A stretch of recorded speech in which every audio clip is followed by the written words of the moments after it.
Queremos ler o texto de Marcos. Você tem a sua Bíblia aí, abra. Marcos capítulo 9.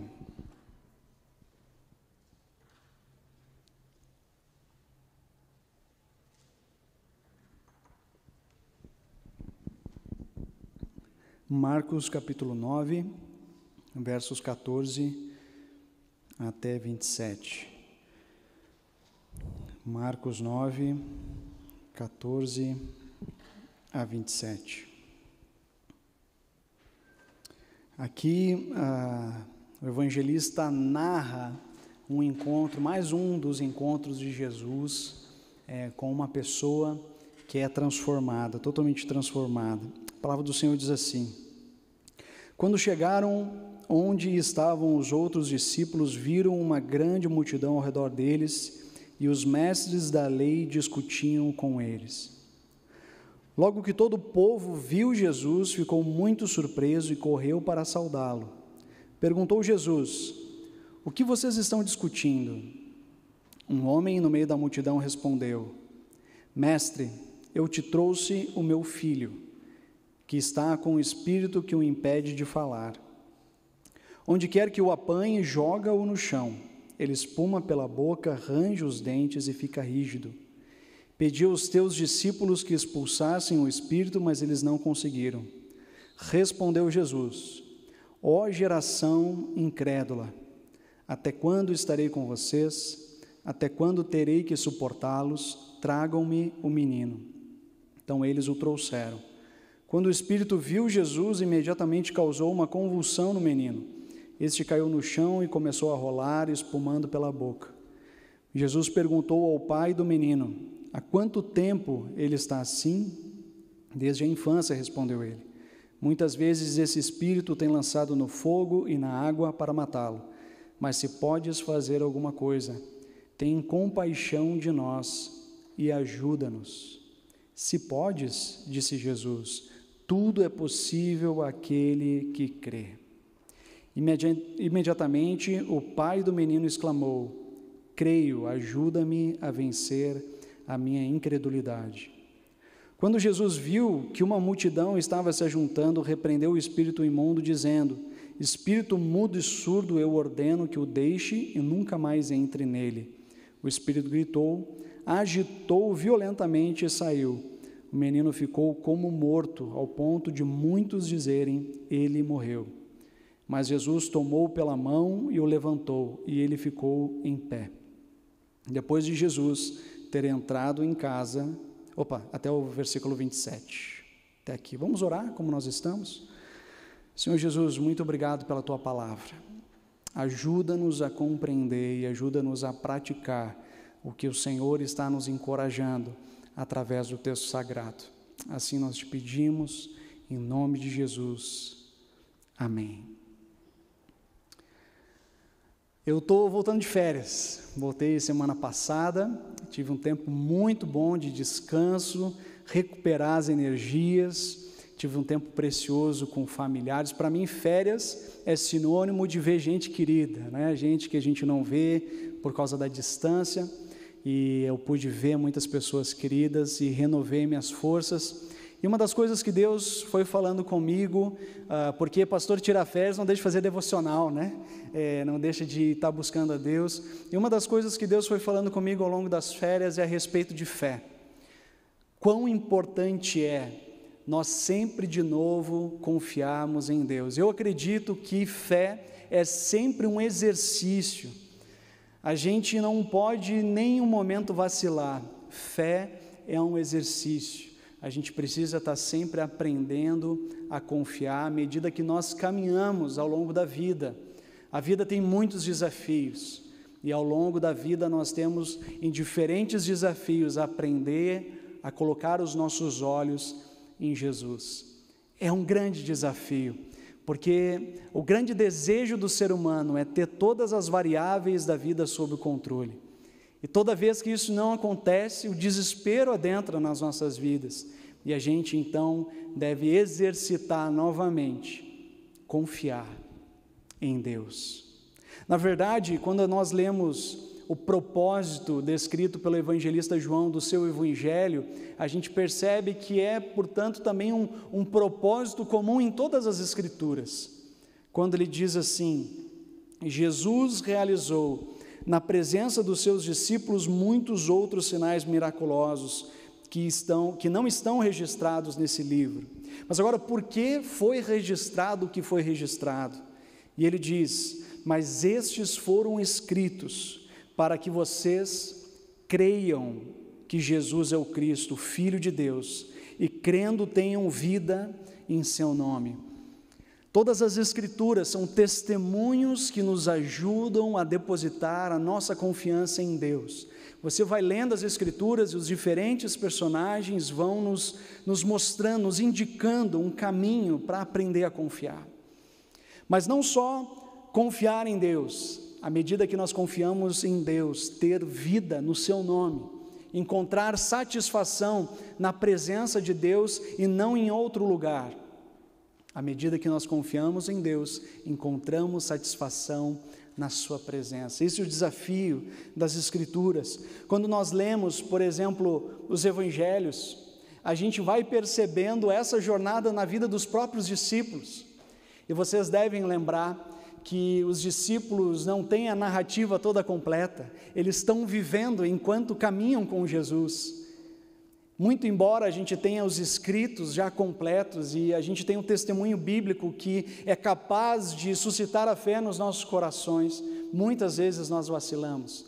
Os discípulos, à medida que vão andando com Jesus, eles são instigados a colocar a sua fé nesse Jesus que eles estão seguindo. Por exemplo, em meio à tempestade, Jesus acalma a tempestade e o mar, e uma voz ecoa entre todos os discípulos: quem é este que até o vento e o mar lhe obedecem?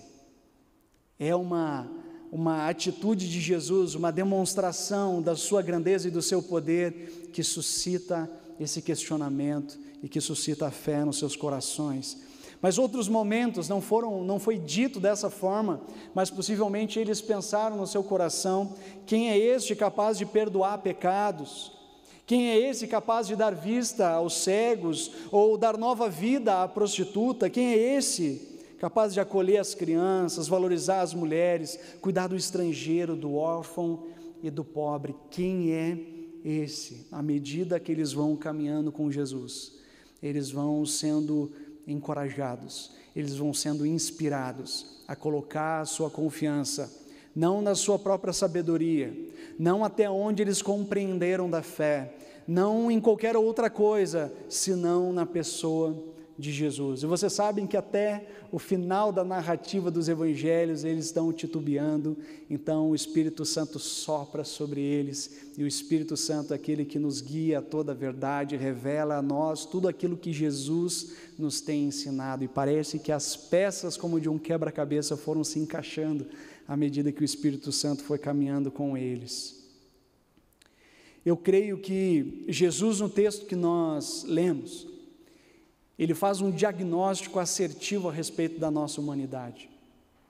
Qual é o nosso problema real? Qual é a nossa grande dificuldade?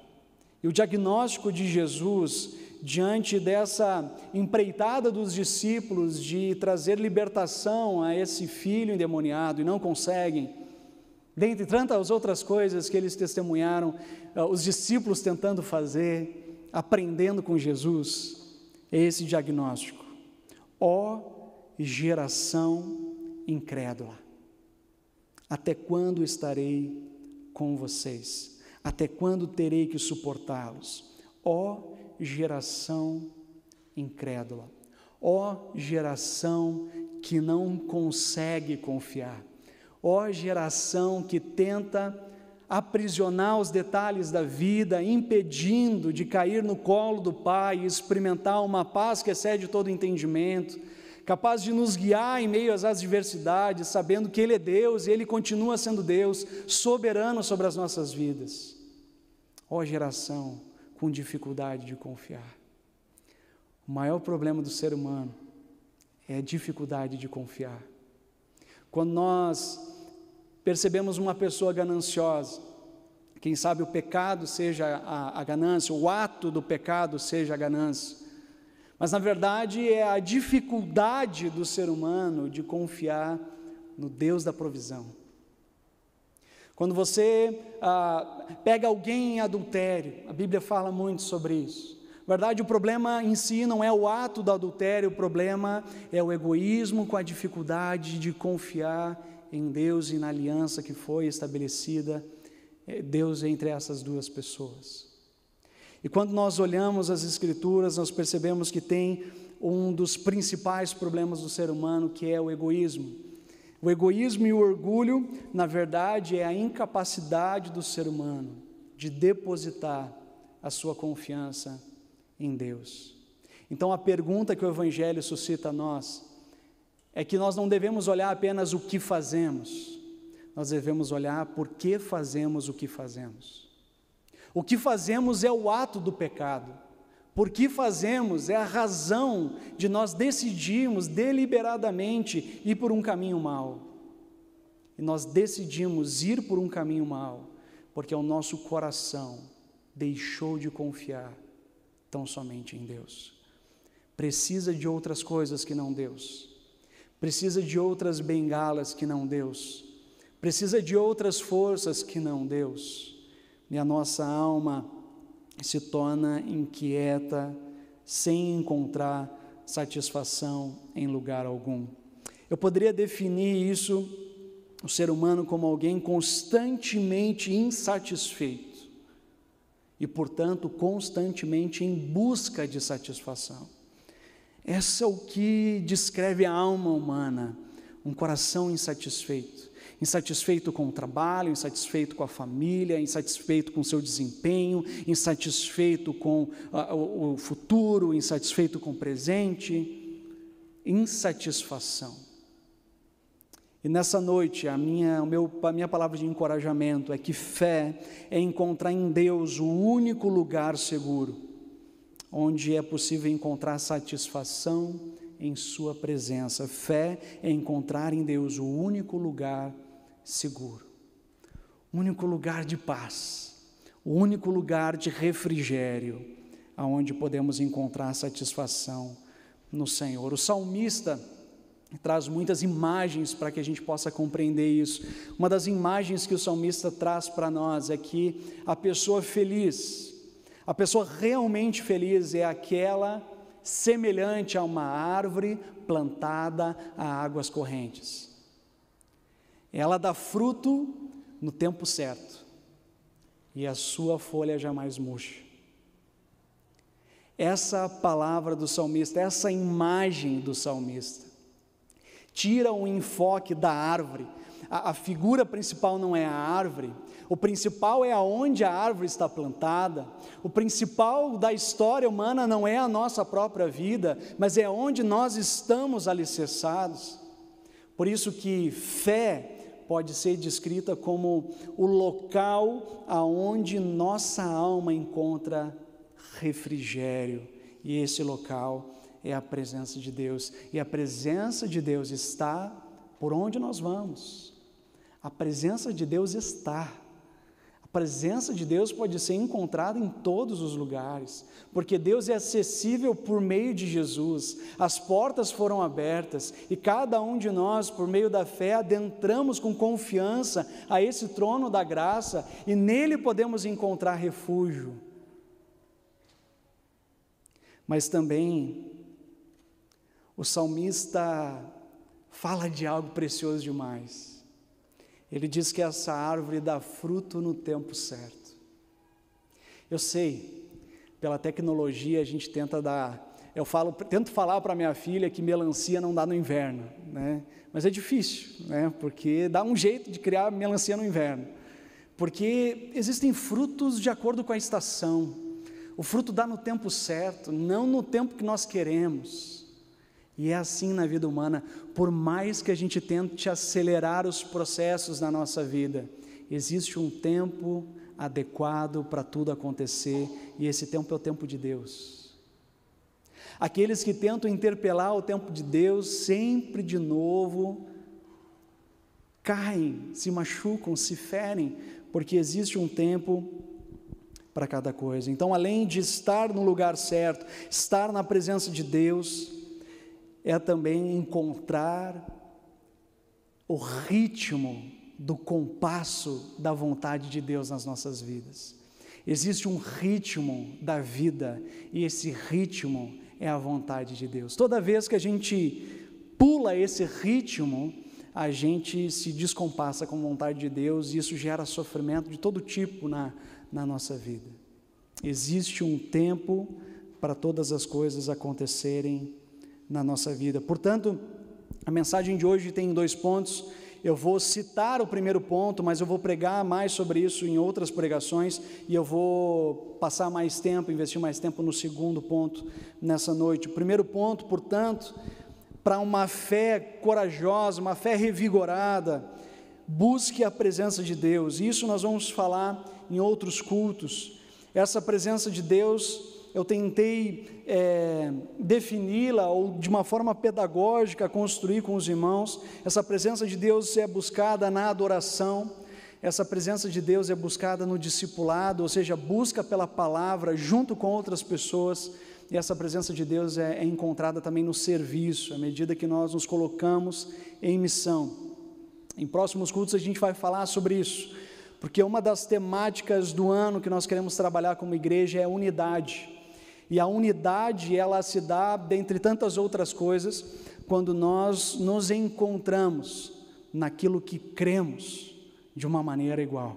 Quando nós cremos com alguns pilares importantes, adoração, discipulado e serviço são valores na comunidade do Redentor, e nós vamos conversar sobre isso mais para frente, mas de uma maneira resumida. Uma fé revigorada é uma fé que encontra satisfação na presença de Deus. Olha o que Jesus fala sobre isso: se alguém tem sede, venha a mim e beba. Quem crer em mim, como diz a Escritura, do seu interior fluirão rios de água viva. De novo essa imagem da água, de novo isso que revigora a nossa vida, e ele está falando aqui sobre o Espírito Santo. É essa presença de Deus em nós. Deus não está somente em todos os lugares, Deus decidiu habitar em nossos corações. Sobre isso a gente vai falar em outros cultos, com um pouquinho mais de calma. Eu quero entrar com vocês nessa fé que encontra o ritmo da vontade de Deus. Que desafio, gente, encontrar o ritmo da vontade de Deus.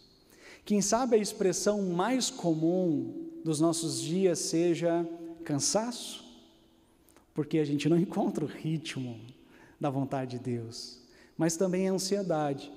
Então, além de sermos constantemente em busca de satisfação, nós queremos de imediato. Isso gera ansiedade em nossos corações, e a gente não consegue encontrar descanso. A fé revigorada permite passar pelo processo de Deus. Que processo Deus tem te conduzido hoje? Olhando para a tua história, percebendo os teus dias, que processo é esse? Que dias são esses? Você tem passado por enfermidade, você tem passado, o Marcos passando por uma transição, Marcos, de emprego, de cidade, de país. Qual é esse momento que você está vivendo na tua história? Eu tentei classificar, olhando para as Escrituras e as histórias bíblicas, que tem pelo menos 3 elementos que normalmente nós encontramos atrelados a esse processo de Deus nas nossas vidas. O primeiro deles é o tempo. O tempo de Deus é diferente do nosso. Todo momento a Bíblia mostra Ele trabalhando através de um tempo determinado.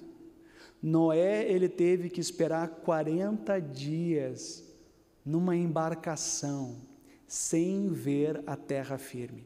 40 dias, confiando que Deus prometeu que ia renovar a face da terra. Enquanto ele não fazia, ele aguardava. Existe um tempo, é um tempo necessário, e esse tempo precisa ser vivenciado. Mas o segundo elemento é o sofrimento. Parece, não porque Deus gosta do sofrimento, muito pelo contrário, Ele nos criou para a vida e vida em abundância, nos criou para a eternidade, mas por conta do nosso coração pecaminoso, por conta da nossa falta de foco no Senhor, muitas vezes o processo para olharmos para Deus é o sofrimento. Então tem um tempo necessário, tem um sofrimento de diferentes ordens, mas Deus normalmente usa pessoas nesse processo. Então tem um tempo, tem um sofrimento e tem pessoas. É uma dinâmica. Daí você vai falar, depois do culto vai vir alguém falar comigo, mas Bruno, tu enjaulou Deus numa caixinha. Deus não é soberano e não age da forma como Ele quer, Ele continua agindo como Ele quer. Isso é uma forma inocente de tentar ler a Bíblia e tentar perceber isso na nossa vida. Existe um tempo. A Bíblia fala, através do apóstolo Paulo, inclusive foi o versículo que a minha filha estava recitando para mim, porque foi um dos primeiros que ela decorou. Ela disse para mim: pai, aprendi um versículo, estou convencido de que aquele que começou a boa obra em vocês, vai completá-la até o dia de Cristo Jesus. Uma primeira compreensão muito básica, mas verdadeira, é que a obra de Deus não se resume apenas a um filete de tempo na nossa vida, mas é a nossa vida toda. Deus está trabalhando em nós. Se nós perdemos esse enfoque da eternidade, nós nos perdemos do ritmo de Deus. Deus trabalha com a eternidade. Se nós lidamos apenas com a vida presente, nós nos perdemos do ritmo de Deus. A história para Deus é uma história maior do que a que nós vivemos. Por isso que é muito importante, à medida que nós lemos também as narrativas bíblicas, a gente perceba a nossa história dentro de uma história de um povo maior. Nós fazemos parte da história do povo de Deus, onde Deus chama Abraão e chama a partir de Abraão um grande povo, e nós fazemos parte desse povo de Deus. Muitas pessoas vieram antes da gente, muitas pessoas virão depois da gente, até que Cristo volte e restaure a face da terra. Então, essa busca do ser humano por uma completude plena, ela não é para essa terra. Algum nível de inquietação e insatisfação nós sempre carregaremos, porque a gente vai lembrar que nenhum olho viu, nenhum ouvido ouviu, nem jamais penetrou no coração do homem aquilo que Deus tem preparado para aqueles que o amam. Gente, nós nunca vimos, nem ouvimos, nem o coração do ser humano foi capaz de perceber aquilo que a gente haverá de experimentar. Portanto, a nossa fé tem implicações no nosso cotidiano, com certeza, mas uma fé que perde o compasso da eternidade, ela se torna uma fé materialista. Então, se Deus não nos concede algo especificamente que nós pedimos agora, parece que Ele perde a sua função como Deus. Não, Ele continua sendo Deus, e a sua obra tem a ver com um povo, mas tem a ver com aquilo que Ele está fazendo em todo o nosso planeta. Deus em Cristo está reconciliando todas as coisas. A Bíblia diz que Ele está reconciliando todas as coisas, está reconciliando o mundo em Cristo, o cosmos, algo muito maior do que a nossa vida. Por isso, a compreensão de que nós fazemos parte de um tempo muito maior, ela é essencial para uma fé revigorada, uma fé revigorada. Mas eu acredito também que Deus se utiliza de tempo, não porque Ele precise, mas porque nós precisamos. E o tempo de Deus, eu tenho percebido isso nas Escrituras, esse tempo de 40 dias, 40 anos, né, como o povo de Israel no deserto, tem a ver com algo novo que Deus está formando. E às vezes para a gente experimentar algo novo da parte de Deus, seja na nossa história pessoal, seja na história da igreja, leva um determinado tempo. Mas para que esse tempo? O processo para que tudo o que nos faz mal e tudo o que não agrada a Deus possa ser deixado para trás. é o tempo necessário. O sofrimento, ele tem essa função também. Tudo aquilo que não é importante vai ficando para trás. Tudo aquilo que não é essencial vai ficando para trás. Tudo aquilo que a gente colocava o foco da nossa vida e dedicava a nossa vida e os nossos dias e as nossas horas e o nosso ânimo e energia vai ficando em segundo plano, porque a gente começa a experimentar da parte de Deus um pouquinho daquilo que Ele tem formado para a eternidade, e a gente passa a se alinhar ao chamado e à vocação que Ele tem para os nossos dias, e tudo mais que nós havíamos planejado também é importante, mas vai ficando para um segundo plano. A palavra do Senhor fala em Tiago: de onde vêm as guerras e contendas que há entre vocês? Não vem de paixões que guerreiam dentro de vocês? Vocês cobiçam coisas e não as têm, matam e invejam, mas não conseguem obter o que desejam. Vocês vivem a lutar e a fazer guerras, não têm porque não pedem, quando pedem, não recebem, pois pedem por motivos errados para gastar em seus prazeres. É disso que eu estou falando. À medida que nós caminhamos com Deus, esse tempo de Deus vai fazendo com que aquilo que não é importante, ela vai caindo por terra. Aquilo que é pecado nas nossas vidas vai perdendo o seu valor, para aquilo que vem do Senhor ter o todo o valor nas nossas vidas. Dentro desse tempo, nem sempre, mas muitas vezes, vem o sofrimento, as limitações, as privações, as doenças, as perdas, as dores em nossa vida podem servir como amplificadores da voz de Deus. Eu digo podem, porque aqueles que não têm ancorado a sua fé em Deus, o que resta é o desespero. É o desespero. Pessoas gritando por socorro em todo canto, pessoas desistindo da vocação, pessoas desistindo da própria vida em todo canto. Essa época que estamos vivendo de carnaval é a época de mais desespero, onde as pessoas jogam tudo para a folia, para de alguma forma ter algum prazer na vida, mas por detrás dos seus corações está um desespero instaurado. Eu lembro em 2020, antes de instaurar totalmente a pandemia, a gente fez uma evangelização no carnaval aqui de Curitiba junto com os jovens, e nós testemunhamos isso. Teve um jovem que nós encontramos, um caminho aí que nós fizemos, e foi interessante. Nós começamos a conversar com ele. Ele estava atrás de um lugar onde comprar mais bebida, porque já estava bêbado, mas estava atrás de comprar mais bebida, e a gente estava conversando, e foi interessante.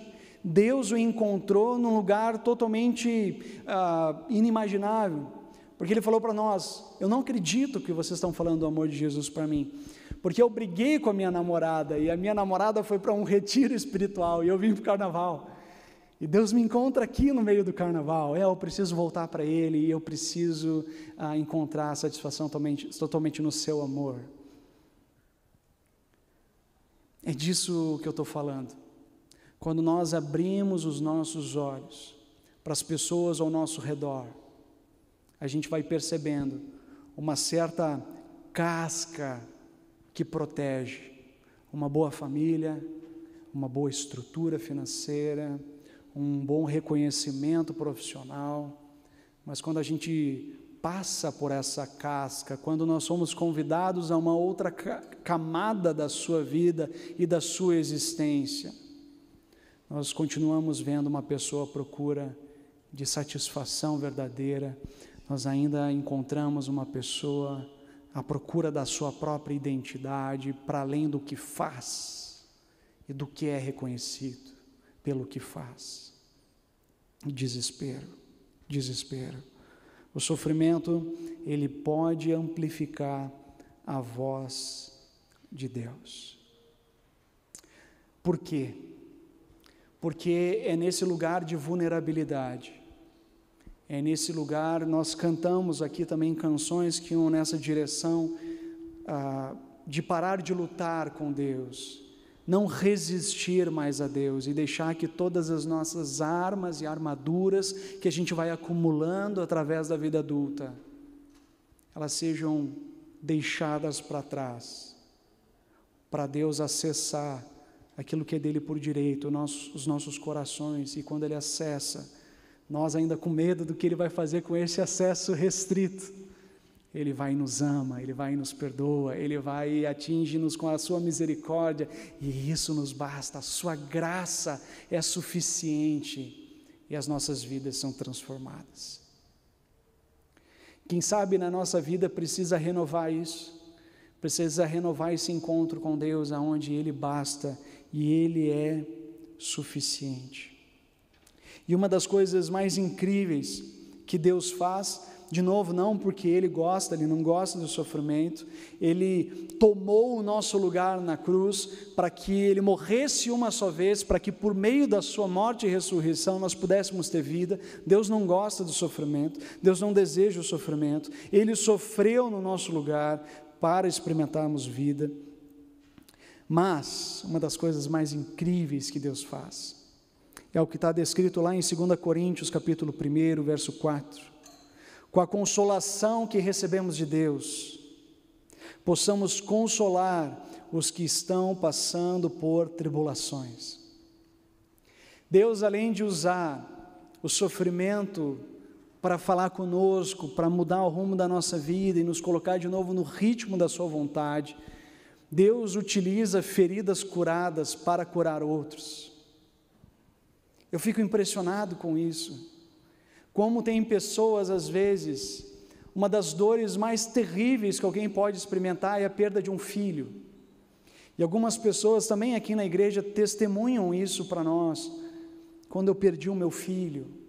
E é impressionante como pessoas com uma história que parece, puxa, é tão trágico, qual a razão disso? E quando vê, Deus dá uma coragem para testemunhar a outras pessoas que perderam filhos. E isso vai gerando cura no coração daquelas pessoas, vai ressignificando a sua dor. Pessoas que passaram por câncer, por exemplo, o Adriano San, um carequinha que tira foto aqui na igreja, ele passou por câncer. Vocês olham para ele é sempre muito engraçado, muito motivado, mas ele passou por uns momentos muito difíceis na sua vida. Ele passou por um câncer. Mas o testemunho dele para outras pessoas que lutam pelo câncer é uma palavra de esperança, é uma palavra que mostra que existem caminhos. E tantas outras coisas, como o desemprego, como o desemprego parece que é o fim da linha para tantas pessoas, parece que acabou a sua vocação, não foi valorizado o suficiente naquela empresa ou naquele trabalho, e como a gente ouve pessoas que passaram por esses momentos de tamanho sofrimento e diz, gente, esse foi um dos melhores momentos da minha vida, porque lá eu pude ressignificar a minha vocação, e esse momento eu mudei para esse rumo, e esse rumo tem sido o rumo que eu tenho, amplificado, como eu tenho abençoado mais pessoas, como eu tenho me encontrado naquilo que eu estou fazendo. Impressionante, como feridas curadas são capazes de curar os feridos. Quem sabe Deus está ressignificando e está curando feridas no seu coração. Não vá correndo para testemunhar, né? Às vezes a gente passa por um sofrimento e já diz, semana que vem eu vou testemunhar. Não, calma, deixa Deus fazer todo o processo, né? Tem gente que está com câncer hoje e descobriu, eu vou testemunhar na igreja que eu estou lutando, estou perseverando. Não,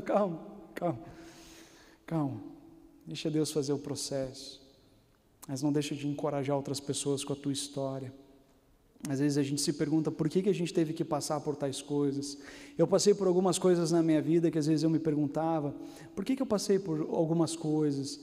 E eu vou percebendo em conversas significativas com pessoas, que isso me tornou muito mais profundo, não porque eu sou bom ou tenho alguma sabedoria, mas porque eu passei por alguns sofrimentos.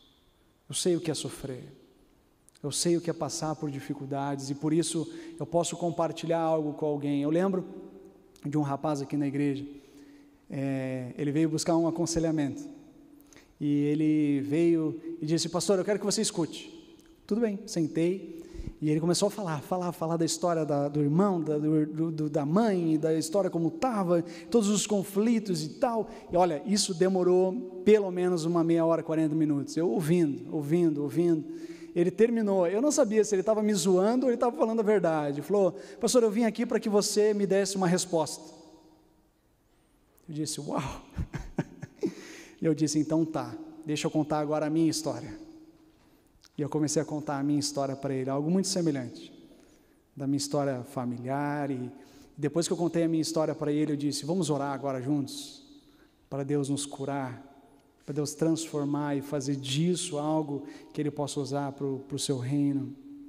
Deus faz isso, e Deus tem feito isso. E eu termino dizendo que Deus, Ele usa o tempo, Deus, Ele usa o sofrimento, mas Deus usa pessoas.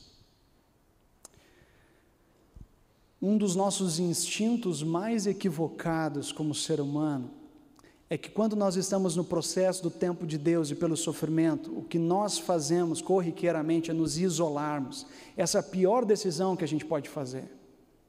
Não, eu vou ir na igreja quando tudo estiver certo. Eu vou ir no grupo pequeno quando eu acertar a minha vida. Não faça isso. Não faça isso, porque o processo de Deus implica pessoas na nossa história. E às vezes a nossa abertura de coração para algumas pessoas é a abertura que essa pessoa precisava para entrar na nossa vida e nos ajudar a ter coragem para passar por essa situação.